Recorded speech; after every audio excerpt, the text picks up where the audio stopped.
कुरकुरीत, क्रिस्पी, एकदम टम्म फुगलेली, चटपटीत, टेस्टी अशी हे मसाला पुरीचा जर तुम्ही एक घास खाल्ला तर तुम्ही त्याला थांबवू शकणार नाही आहे.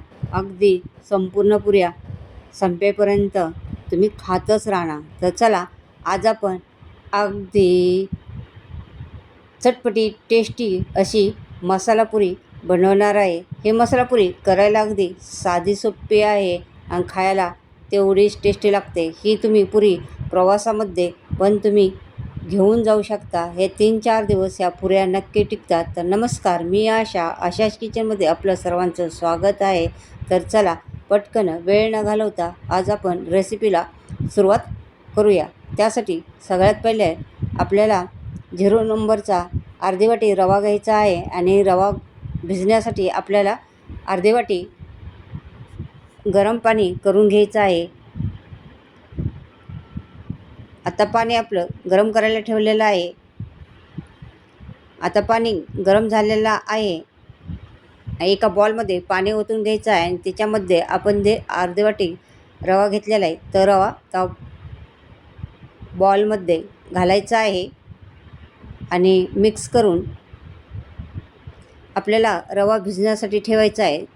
रवा भिजल्यानंतर फुलतो म्हणून एक 5-10 मिनटं भिजण्यासाठी ठेवून द्यायचा आहे साईडला. आता आपला रवा भिजतोय तोपर्यंत आपण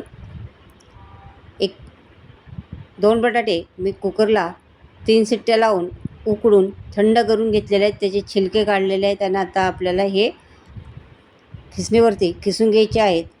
बटाटे आपल्याला खिसूनच घ्यायचे आहेत.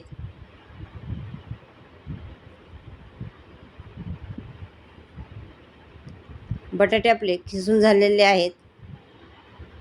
आता हा रवा भिजलेला आहे त्याच्यामध्ये खिसलेले बटाटे घालायचे आहेत.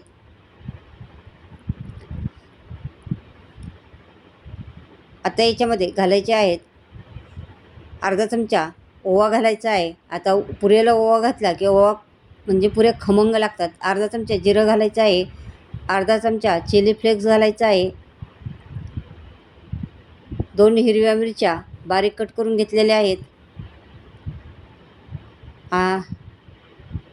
अद्रक असं अर्धा इंच असं बारीक कट करून घेतलेले आहेत आणि बारीक कट करून कोथिंबीर घेतलेली आहे. चवीनुसार याच्यामध्ये तुम्हाला मीठ घालायचं आहे आणि याचं सगळं मिश्रण असं मिक्स करून घ्यायचं आहे. अगदी सगळे मसाले मीठ वगैरे सगळं एकजीव झालं पाहिजे.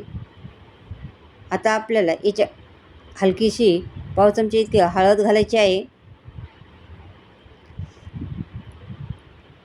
आणि याच्यामध्ये जेवढा आटा मावेल अर्धी वाटी आटा बसतो तेवढा आटा आपल्याला याच्यामध्ये घालायचा आहे आणि घट्ट असा याचा गोळा तयार करून घ्यायचा आहे. आपला घट्ट गोळा तयार झालेला आहे. त्याच्यानंतर आपल्या हाताला थोडंसं तेल लावून चांगला गोळा असा मळून घ्यायचा आहे आणि हा 5-10 मिनटं हे भिजण्यासाठी ठेवायचं आहे. आता आपले आटा चांगला भिजलेला आहे. मस्त असा पुरीचा आटा कसा मळतो तसा मळून घ्यायचा आहे. आता आपल्याला पळपूट बेलणं घ्यायचं आहे आणि त्याला तेल लावून घ्यायचं आहे पळपूट बेलण्याला आणि याचा असं एकसारखा रोल तयार करून असे छोटे छोटे पुरीला आपण जसे गोळे तयार करतो तसे गोळे तयार करून घ्यायचे आहेत. म्हणजे आपल्या पुऱ्या एकसारख्या तयार होतात. आता सगळे पुऱ्यांचे गोळे मी तयार करून घेत आहे.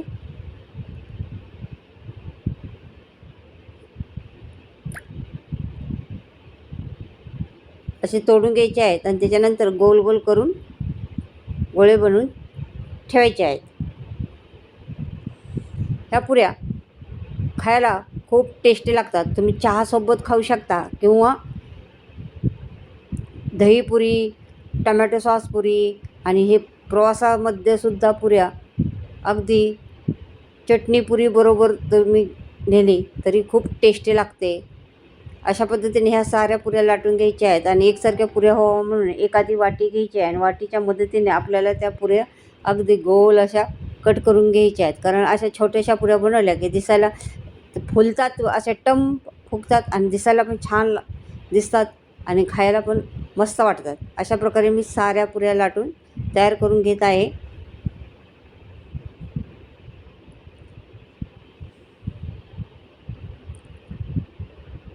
अशा पटपट पटपट सगळ्या लाटून आपल्याला तयार करून घ्यायच्या आहेत. आणि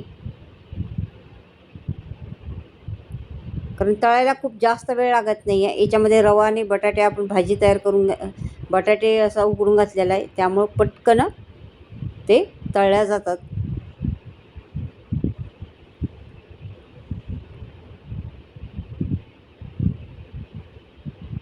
अशा पटपट करायचं असले तर पटपट पटपट असे लाटून तुम्हाला असे कट करून तुम्ही घेऊ शकता. अशा पद्धतीने झटपट अशा आपल्या पुऱ्या बनवून तयार झालेल्या आहेत. बघा, कलर पण छान, किती छान दिसत आहेत, दिसायला पण किती सुंदर दिसत आहेत. अगदी एकसारखे झाल्यामुळं मस्त दिसत आहेत. तर चला, इकडं कढई घेतलेली आहे, कढई गरम करायला ठेवलेली आहे.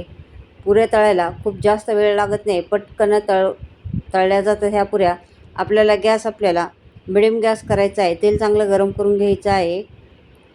खूप असं जास्त पण नाही गरम करायचं, मिडियम गॅस करायचा आहे. आणि पुरी अशी टाकली की हलकी त्याच्यावरती तेल उरायचं आहे आणि अशी पुरी अशी खाली तेलात दाबायची आहे. त्याच्यानंतर ती पुरी बघा टंप फुगते. फुगली की नाही पुरी? मस्त फुगली ना? कलर पण किती छान आलेला आहे. दोन्ही बाजून चांगली अशी खरपूस भाजून घ्यायची आहे.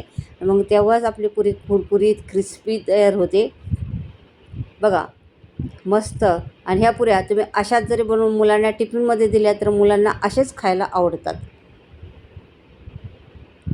हे बघा, अशा प्रकारे आपल्या साऱ्या पुऱ्या बघा किती टम्म फुगलेल्या आहेत आणि दिसायला पण किती छान झालेल्या आहेत आणि खायला पण तेवढ्या टेस्टी लागतात. तर मी अशा साऱ्या पुऱ्या तळून घेतलेल्या आहेत. ह्या पुऱ्या तुम्ही नक्की करून बघा. आशाज किचन चॅनलवरती नवीन असाल तर चॅनल सबस्क्राईब करा. रेसिपी आवडली तर लाईक करा, शेअर करा, कमेंट करा. पुन्हा भेटणार आहोत आपण नवीन नवीन रेसिपी घेऊन. तोपर्यंत बाय बाय.